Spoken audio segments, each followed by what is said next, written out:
Bismillahirrahmanirrahim. Assalamualaikum warahmatullahi wabarakatuh.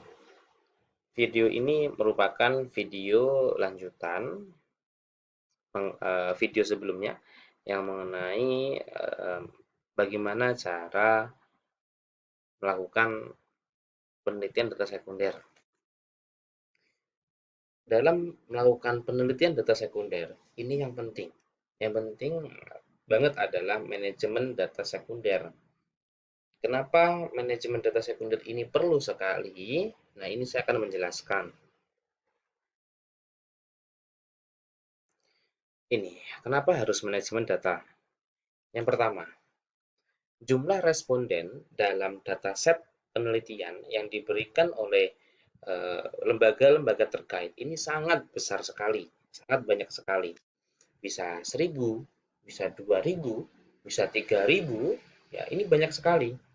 Kalau Anda melakukan secara manual, misalnya analisis menggunakan Excel misalnya, nggak akan jadi gitu, ya. Terus lagi, banyak eh, responden yang memiliki data missing, data yang hilang atau data yang tidak terisi. Misalnya kalau 1.000 misalnya, 1.000 responden. Terus ada yang missing data. Yang missing data itu sekitar 500 orang. Kalau Anda ingin menghapus 500 orang tadi, Anda capek menghabiskan waktu memilih satu persatu.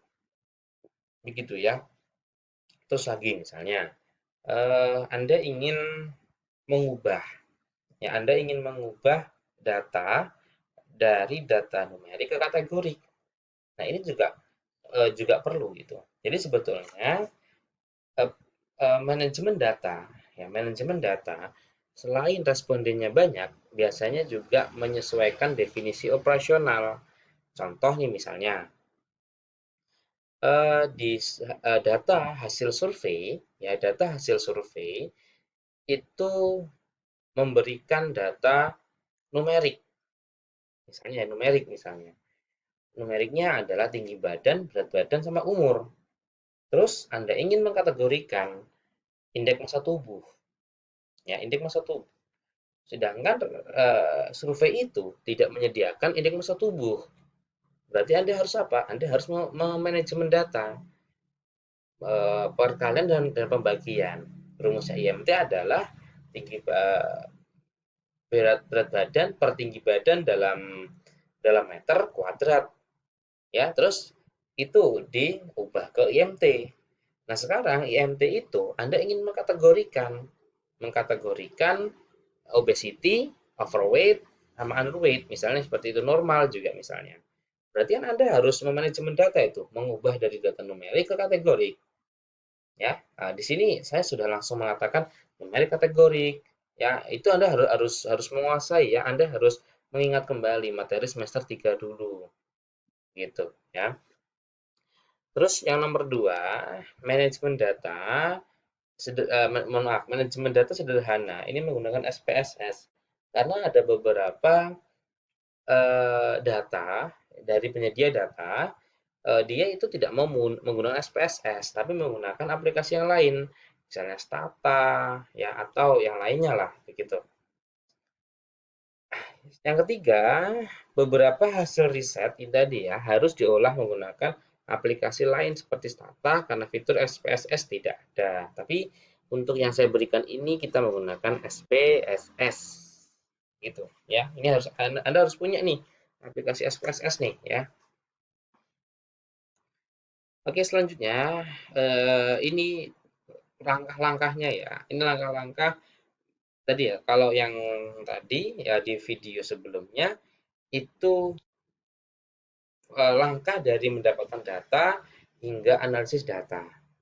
Nah, di sini di materi ini akan saya lebih perjelas lagi ya, perjelas lagi di bagian sub materi sebelumnya. Jadi begini, ketika Anda sudah mendapatkan kuesioner ya, Anda harus menentukan definisi operasional variabel. Fungsi dari definisi operasional variabel ini adalah membuat variabel yang sesuai dengan keinginan Anda.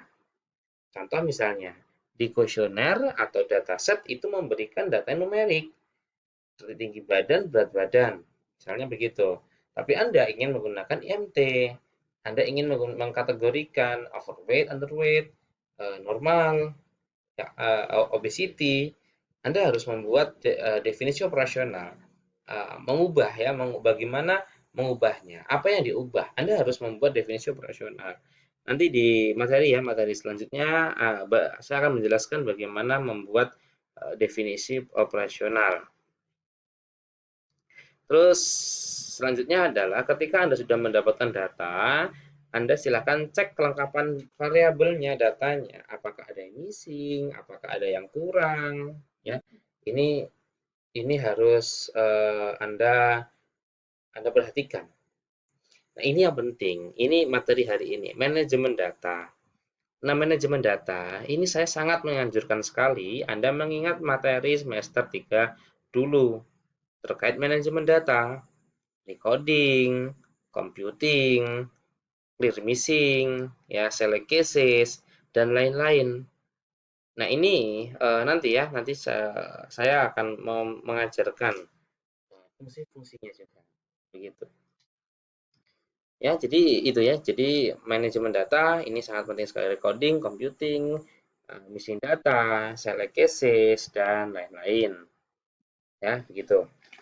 Terus ketika sudah di manajemen data, data itu sudah siap untuk dianalisis sehingga Anda Anda tinggal menganalisis sesuai dengan statistik yang Anda kehendaki, gitu ya. Jadi itu adalah eh, flowchart ya, cara dari ketika Anda dapat kuesioner, menentukan definisi operasional sampai data sudah siap dianalisis. Yang penting adalah ini, manajemen data. Manajemen data ini, ya, recording, computing, ini akan mengacu kepada definisi operasional. Jadi definisi operasional ini adalah pegangan Anda. Pegangan Anda dalam melakukan manajemen data. Jadi seperti apa ya? Panduan, checklist gitu loh. Ya, checklist. Misalnya begini, ada variabel IMT, indeks massa tubuh. Variabel utamanya apa di situ? Oh, ada tinggi badan, berat badan, sama umur. Eh, ininya kategorinya apa? Maaf, skala datanya apa? Numerik. Ingin ubah kategori. Nah, ini harus dibuat dulu nih definisi operasional ya. Jadi definisi operasional ini menjadi acuan dalam memanajemen data. Begitu ya. Baik, ini sedikit mengenai flowchart penelitian ya. Semoga bermanfaat video ini. Saya akhiri. Assalamualaikum warahmatullahi wabarakatuh.